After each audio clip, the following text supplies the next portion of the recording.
Son las 8 horas con 9 minutos. Damos la bienvenida al doctor Esteban Ron Castro, es catedrático universitario, experto en Derecho Electoral. Doctor Ron, vamos entrando ya en instancias definitivas en las elecciones ecuatorianas. Continúan aparentemente 16 binomios que podrían candidatizarse en forma oficial a la presidencia de la República, aunque aún la expectativa no se ha cerrado. Quisiéramos iniciar este diálogo conociendo de su experticia qué es lo que viene en este proceso electoral, cómo sigue el calendario y ese proceso de decisiones. Bueno, buenos días, Gustavo. Excelente inicio de semana y gracias por la invitación. A ver, lo que vimos de este fin de semana es el cierre de las posibilidades de realizar las alianzas electorales, ¿no? Vemos que tan solo una alianza se ha concretado, como acertadamente tú señalas, se redujeron de 17 a 16 binomios. Perdón. En esta alianza entre Revolución Ciudadana y el Movimiento Reto, ¿no? En las declaraciones de Eduardo Sánchez, quien era candidato a presidente por el Movimiento Reto, señalando que va a un apoyo directo y restricto a la Revolución Ciudadana. Si bien con esta noticia se cerró el día viernes, parece que es una alianza de carácter nacional, es decir, que puede ir y puede presentar candidaturas en alianza en todas las candidaturas, es decir, binomio presidencial, asambleístas nacionales, provinciales y parlamentarios andinos. Ahora bien, que se hayan, en este caso, que se haya, perdón, inscrito una sola alianza, que se hayan ejecutado los procesos internos o primarias de selección de candidaturas, no significa que los binomios efectivamente vayan a poder, a inscribirse o en su defecto vayan a poder ser candidatos. ¿Qué es lo que viene dentro del proceso electoral? Desde el día 13 de septiembre, según lo anunciado por las autoridades electorales, se inicia el proceso de inscripción de candidaturas. En este caso tenemos a dos tipos de candidaturas, nacionales y provinciales. Las nacionales se hablarán ante el Consejo Nacional Electoral y las provinciales se hablarán ante las juntas provinciales electorales. Y obviamente las del exterior, porque recordemos que en el Ecuador elegimos a asambleístas con representación del exterior, también se hablará ante la Junta Especial del Exterior. Dentro de este proceso de inscripción de candidaturas se tiene que revisar todos los prerequisitos para que efectivamente los candidatos sean candidatos y no tengan inhabilidades. Por ejemplo, te digo, ya salta a la vista esta situación de una candidata que no consta en el registro electoral porque aparece como muerta, ¿sí? Y hay un recurso subjetivo contencioso electoral. Entonces, ese es, por ejemplo, uno de los casos que podría no materializarse el binomio. ¿Qué es lo que sucede? Que en este punto se van a presentar las candidaturas. Las candidaturas son notificadas a todas las organizaciones políticas una vez que han sido presentadas para que éstas presenten las impugnaciones respectivas de las candidaturas. Impugnación de sede administrativa, pero también ante el contencioso electoral. Y viene también un ejercicio de descargo por parte de los postulantes. Eso es lo que se viene en los próximos días, estimado Gustavo, hasta que queden en firme las candidaturas. También viene un acto intermedio, que es la propia convocatoria de elecciones en el mes de octubre, en la cual ya el Consejo Nacional Electoral establece, bueno, ya tenemos el calendario, pero establece definitivamente cuáles son las fechas, aunque no tengamos candidatos ¿Cuál todavía. sería esa fecha clave, doctor Ron? Me Aquella parece que es en la que las la candidaturas queden en firme, como usted ha señalado. Las candidaturas, y eso no hay una fecha clave, de hecho esa era la siguiente parte de la explicación. Recordemos que inclusive nosotros hemos iniciado periodos de campaña electoral sin tener candidaturas en firme, ¿no? Lo cual es inaudito porque las candidaturas pueden demorarse. Entenderíamos, Gustavo, que lo ideal y óptimo es que las candidaturas estén inscritas una vez que se realice la convocatoria, es decir, que sea a mediados de octubre, ¿sí? Hemos visto que en los procesos seccionales, por ejemplo, Gustavo, no se han resuelto las candidaturas, sino hasta los meses de diciembre e inclusive iniciando campaña con papeletas en las cuales la persona que efectivamente es candidato no es la que consta en la papeleta, ¿no? Lo ideal, como te digo, no es una, digamos, la premisa es que sea el momento de la convocatoria y lo ideal es que se tenga todas las candidaturas en firme para que el Consejo Nacional Electoral pueda hacer la reproducción del material electoral y tener por lo menos esa certeza de candidaturas en papeletas. Quizás está establecido, doctor Ron, muy buenos días. Entendemos Buenos que la días. inscripción de las candidaturas concluye el 2 de octubre. ¿Hay un plazo que se da el Consejo Nacional Electoral o tienen que cumplir este plazo para lo que es impugnaciones y cualquier otro proceso? Porque al final de aquello podría ya conocerse el listado final. Se había dicho que el listado final ya de candidaturas se conocería a finales del mes de diciembre. Sí, a ver, se pone como fecha tentativa el 2 de octubre, que es antes de la convocatoria. Pero, ¿qué es lo que sucede? Que por lo menos se producen 3 eventos desde la inscripción de candidaturas. Como le decía previamente a Gustavo, las organizaciones políticas no es que presentan el primer día de la apertura de inscripción de candidaturas sus candidaturas, Claro, sino que digamos, ya dejan concluye el 2 de inclusive... octubre. El 2 de octubre es el último día para inscribir candidaturas, pero de ahí, Exactamente. cuál es el tiempo que otorga en este caso el Consejo Nacional Electoral o la ley para todo lo que es impugnaciones? No hay un No tiempo hay. determinado, porque depende Ujú. de la activación de los recursos administrativos y también de los recursos subjetivos contencioso electoral, pero por lo menos se prevé 35 días para la inscripción de las candidaturas, ¿sí? El 2 de octubre efectivamente es el último día para la presentación de las mismas, y si nosotros hacemos una contabilización somera de los eventos electorales que tienen que realizarse antes de la materialización de las mismas, tenemos 3 cosas. Primero, la inscripción per se, la notificación e impugnación. En el caso de que haya una resolución negativa respecto de una candidatura, se viene el reemplazo. Ese reemplazo puede ser nuevamente impugnado. 3 eventos, solo en sede administrativa, más los recursos subjetivos contenciosos electorales, que es uno solo el que cabe en la inscripción de candidaturas, más los recursos en sede administrativa, 2 extras que quedan como la corrección, en este caso en el propio Consejo Nacional Electoral. Digamos que el proceso en general toma hasta 35 días. Por eso te decía que lo ideal es que por lo menos hasta el mes de noviembre se queden abocadas todas las candidaturas, para que el Consejo Nacional Electoral inclusive pueda mandar a hacer las papeletas, ¿sí? Y esperemos que igual se termine esto hasta noviembre, porque en diciembre tener cambios de candidatos como ha sucedido previamente, salvo circunstancias extraordinarias, no se puede, porque inclusive no podemos ir. Y la premisa general de la certeza votacional, no podemos ir a una papeleta sin que consten los reales candidatos que en este caso estarían en las respectivas organizaciones Ron, en políticas. cuanto a funcionarios de elección popular que van para la reelección, iniciando por supuesto con el presidente de la República, ¿en qué momento deben dejar el poder? El artículo 93 del Código de la Democracia establece 2 tipos, ¿no? Digamos 2 tipos de eventos. El primero, que es lo que vemos que ya está sucediendo con el staff ministerial de Daniel Noboa, que los candidatos que son servidores públicos, o mejor dicho, los servidores públicos que pretenden una candidatura, tienen que renunciar previo a la inscripción de dicha candidatura, ¿sí?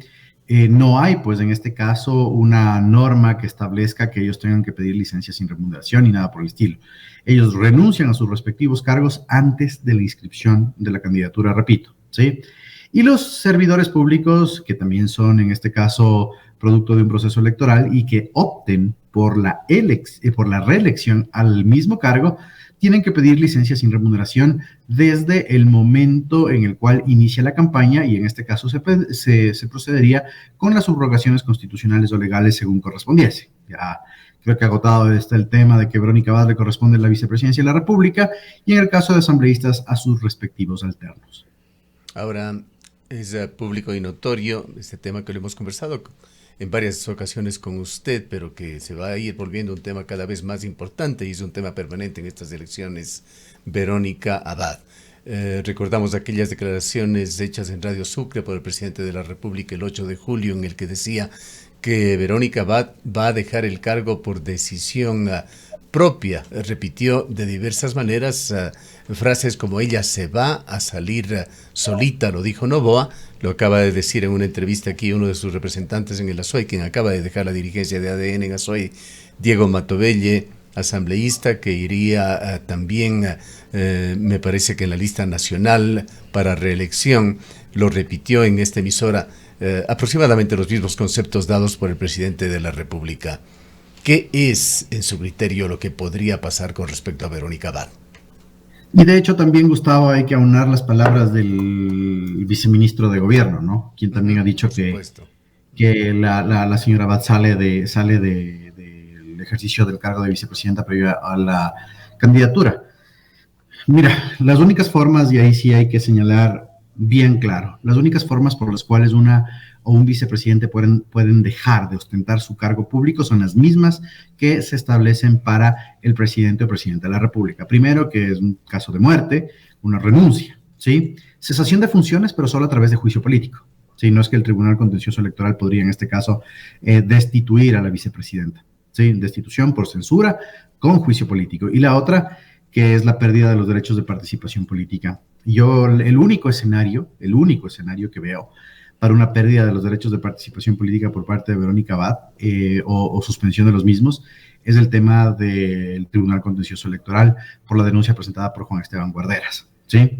Pero recordemos que también hay otra denuncia presentada por la propia Verónica Abad en contra del presidente Noboa por violencia política de género. El único escenario, te soy sincero, Gustavo, por el que veo que sea factible que Verónica Abad no cumpla la sucesión vicepresidencial constitucional automática es que pierda sus derechos políticos en el Tribunal Contencioso Electoral por esta presunta infracción electoral en precampaña y campaña anticipada. Pero se sentaría un precedente nefasto en el Ecuador. Nefasto, porque se está vaciando nuevamente las instituciones político-jurídicas que deberían prestarse para generar estabilidad en el país.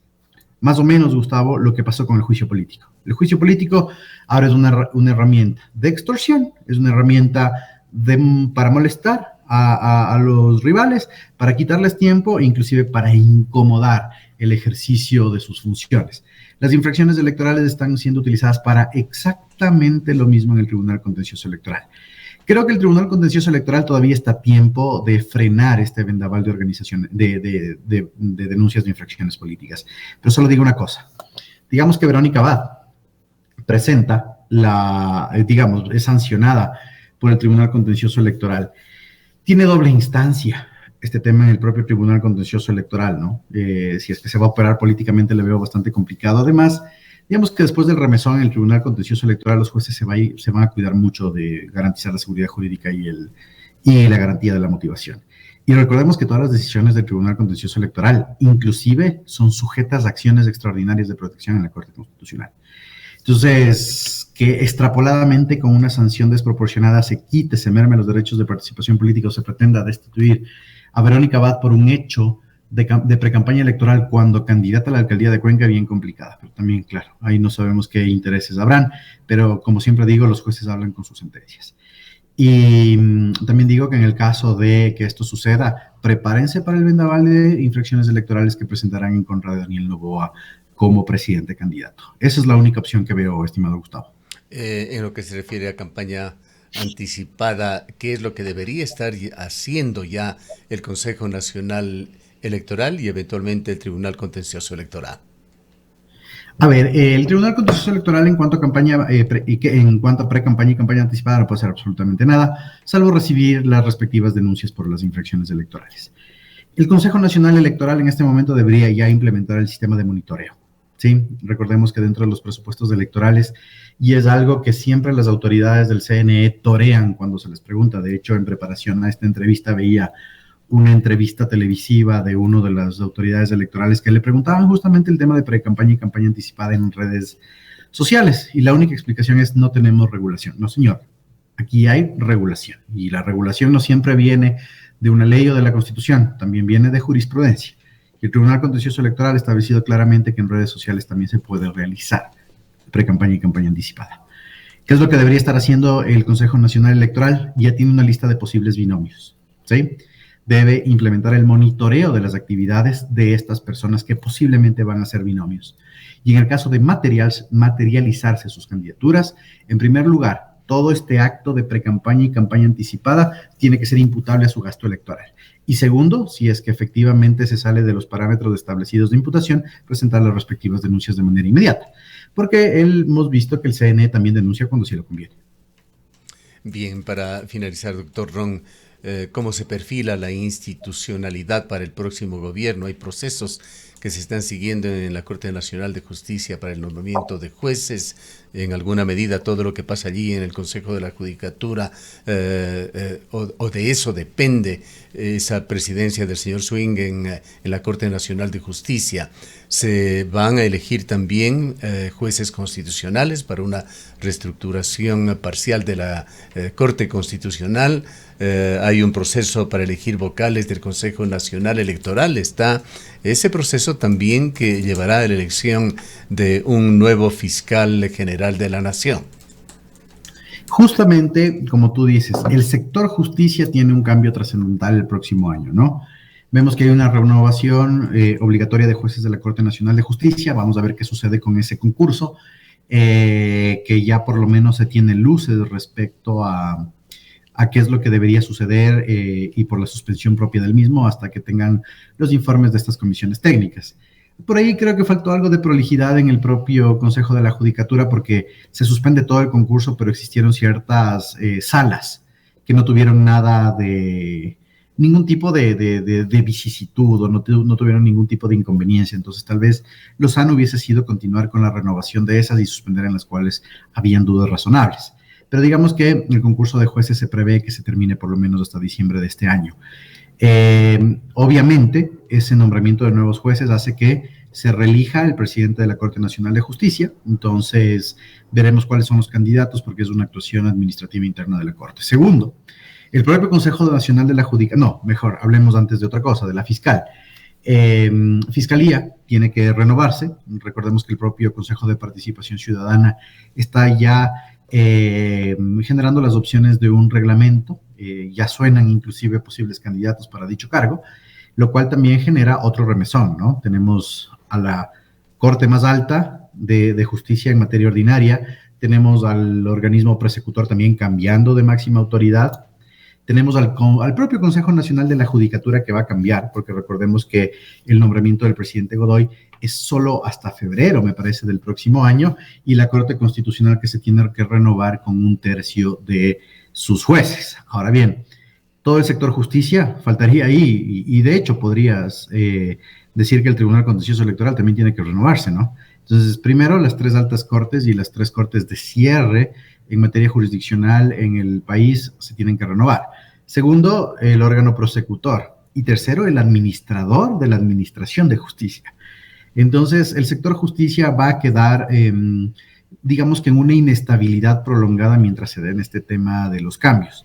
Sin embargo, compete a las autoridades, no me preocupa, por así decirlo, lo que pueda pasar con la Corte Constitucional, porque es súper institucional el manejo interno de la misma, ¿no? Entonces tienen clarísimo el principio de continuidad y estaríamos hablando del último cambio de jueces en este último proceso de la duración de sus cargos de 9 años. Como te digo, no preocupa la situación en la Corte Constitucional.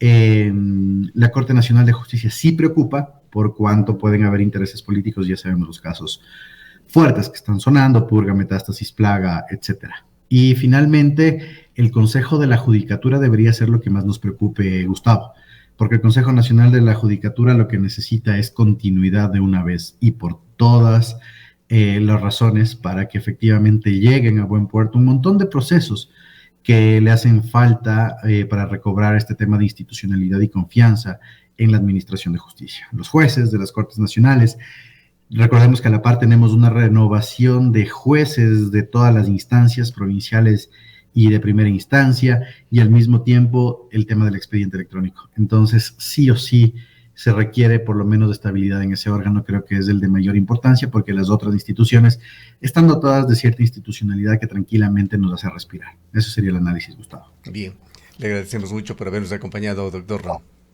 Siempre es un gusto, Gustavo. Excelente resto de semana.